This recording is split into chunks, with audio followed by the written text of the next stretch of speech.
नमस्कार दोस्तों, जय श्री कृष्णा, राधे राधे, जय माता दी। दोस्तों स्वागत है आप सभी का हमारे YouTube चैनल के एक बहुत ही अच्छे और महत्वपूर्ण लाभदायक वीडियो में। तो तुला राशि वालों, बेटा आपके घर में एक इच्छाधारी नाग देवता बनकर पधारने वाले हैं। जी हाँ दोस्तों, आपको कुछ सावधानियां रखनी चाहिए। इस वीडियो में हम आपको ऐसी जानकारी देंगे जिससे आपकी जिंदगी 100% बदल जाएगी। और आज रात 12:30 के बाद यह देवता आपके घर में घुसने वाले हैं। यह कोई सामान्य नहीं है, बहुत ही बड़ी दिव्य नाग देवी और नाग देवता शक्ति रहेगी। इन्हें नाराज करने की भूल बिल्कुल भी मत करना।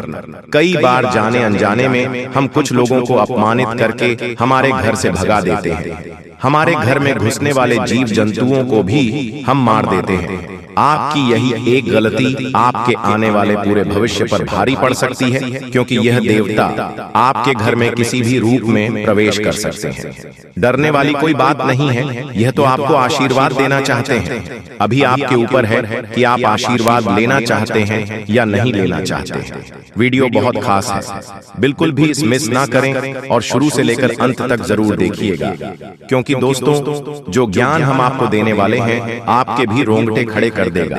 सबसे पहले जो भी महादेव के सच्चे भक्त हैं इस वीडियो को लाइक जरूर करें और कमेंट बॉक्स में जय श्री हरि नारायणन, जय माता लक्ष्मी जरूर लिखेगा और साथ ही साथ श्री साईं नमस्ते जरूर लिखिएगा।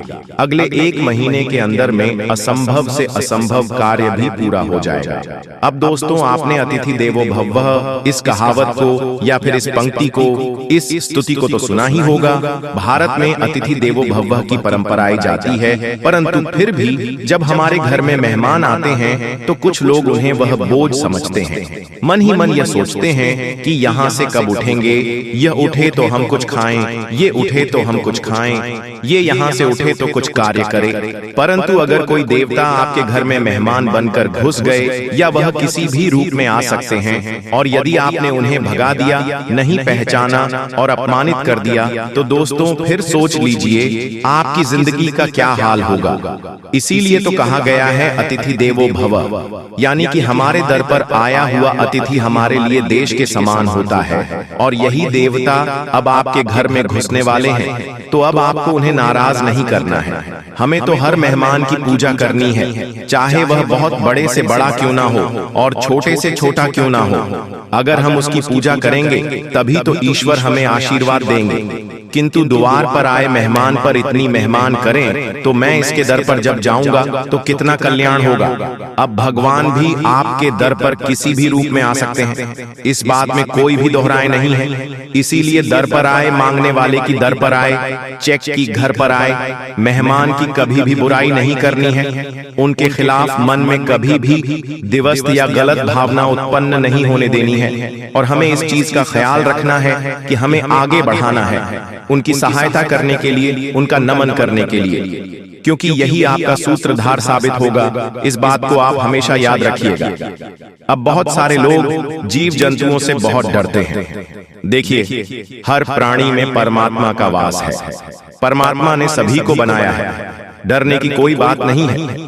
हमें सभी जीव जंतुओं की रक्षा करनी है, परंतु बहुत सारे लोग कीड़े मकोड़े को देखते ही उन्हें मार गिराते हैं। ऐसा करके वो बहुत बड़ा पाप अपने हाथों से कर रहे होते हैं।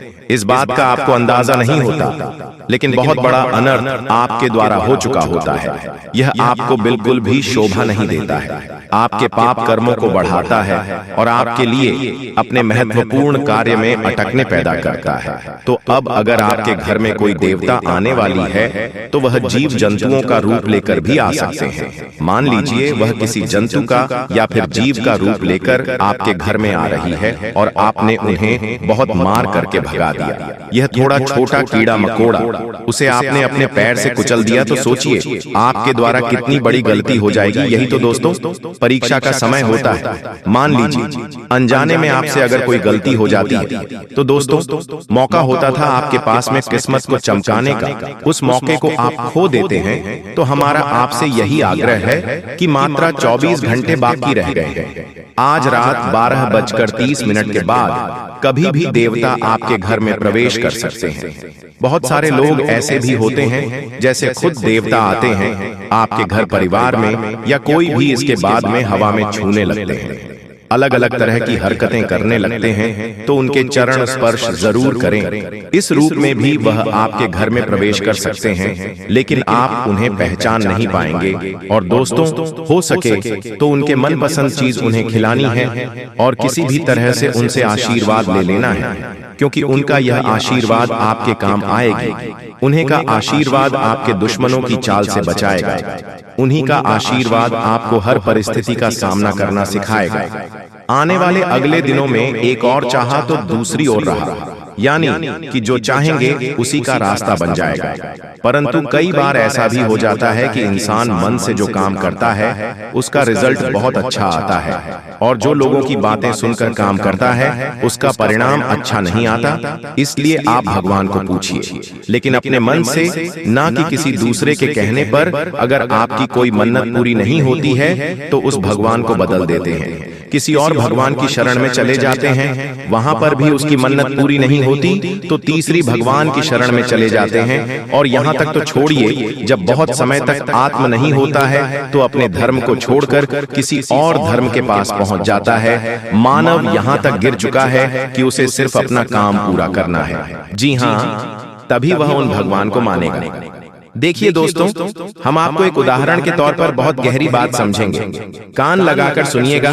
मान लीजिए आप एक कुआं खोद रहे हैं, आपने उसे थोड़ा सा खुदा और पानी नहीं आया तो आप दूसरा कुआं खोदने लग गए, उससे भी आपने थोड़ा खुदा और पानी नहीं आया, फिर आप तीसरा कुआं खोदने लग गए। इसी तरह से आप कुआं खोदते गए और किसी में भी पानी नहीं आया। पानी न आने का कारण क्या था? आपने सब कुओं को थोड़ा थोड़ा खोदा। अगर आप एक ही कुओं को लंबा खोद देते, गहरा खोद देते, तो 100% गारंटी थी कि उसमें से पानी आ जाता। उसी प्रकार से अलग अलग भगवानों को पूछने की गलती मत करिए। चाहे आपका काम बन रहा है या नहीं, किसी एक भगवान की भक्ति में ही लीन रहिए। अगर आपके साथ महादेव की बन रही है तो महादेव से बना लीजिए। राम जी के साथ आपका कनेक्शन बैठा है तो आप राम जी से बना लीजिए। आप कृष्ण जी को मान लीजिए, आप माता रानी को मान लीजिए, लेकिन भक्ति में बदलाव मत करिए। किसी एक ही भक्ति को अपनाइए। आप सब एक हैं, कोई अलग नहीं है। आपका काम जरूर बनेगा, लेकिन आपको एक ही कुएं को गहरा खोदना होगा। क्योंकि दोस्तों, भगवान एक ही है, किंतु उसके रूप अनेकों हैं। जैसे कि दोस्तों, हमने आपको बताया कि यह देवता किसी भी रूप में आपके घर में दस्तक दे सकते हैं। अगर सामान्य आंखों से उन्हें आप नहीं देख पाए तो यह दूसरी बात है, लेकिन किसी का रूप देख करके अगर आपके द्वार पर आते हैं तो चाहे कोई भी आ जाए, मांगने वाला ही क्यों ना हो, उसे आदर सत्कार से कुछ देना है, उसका सम्मान करना है, उसे प्यार भरे ही बोल बोलने हैं, उसे कड़वी बातें नहीं करनी है। यह बात आप खास तौर पर ध्यान रखें, क्योंकि अक्सर जब हमारे दर पर कोई मांगने वाला आता है तो हमारा मुंह बन जाता है। हम उसे कुछ देना नहीं चाहते, हम उसे किसी भी तरह से भागना चाहते हैं। तो यही चीज जीवन में दिक्कत देती है, तकलीफ देती है। अगर भगवान ने आपको किसी को कुछ देने के काबिल बनाया है, देखिए, लेने के काबिल तो नहीं बनाया है, देने के काबिल बनाया है। ये कितनी अच्छी बात है। आपको इसका अभियान रखना चाहिए कि आपको भगवान ने देने के काबिल बनाया है, और पृथ्वी गोल है, और आपके पिछले जन्म में आपकी यह गलती हो सकती है, आपको लेने वाला बना दे। इसीलिए हमें तो आज से ही, अभी से ही हमारे कर्मों को सुधारते रहना है, क्योंकि हमें इस जीवन मरण के चक्र में नहीं फंसना। हमें तो भवसागर पार करना है, और वह भवसागर पार होगा मर्यादा के साथ, आत्मसम्मान के साथ, ईमानदारी के साथ, सत्यता के साथ, और हमेशा सदा सही व्यवहारिकता, सत्कर्म के साथ। तो जिंदगी में यह नियम बना लीजिए कि सभी से प्यार से रहेंगे, सभी से प्यार से बात करेंगे। तो यह दुश्मन ही क्यों ना आपके द्वार पर आ जाए, हमें उसका भी सम्मान ही करना है। तो दोस्तों, आशा करते हैं कि वीडियो में दी गई जानकारी आपको बहुत पसंद आई होगी। वीडियो अच्छी लगी हो तो अपने दोस्तों के साथ, मित्रों के साथ और परिवारजनों के साथ इसे साझा करेगा। साथ ही कमेंट बॉक्स में सच्ची श्रद्धा से जय शिव शंकर, ओम नमः शिवाय लिखकर अपनी मनोकामना भी लिख दीजिएगा, ताकि भगवान आपकी सीधे सुनवाई कर सके।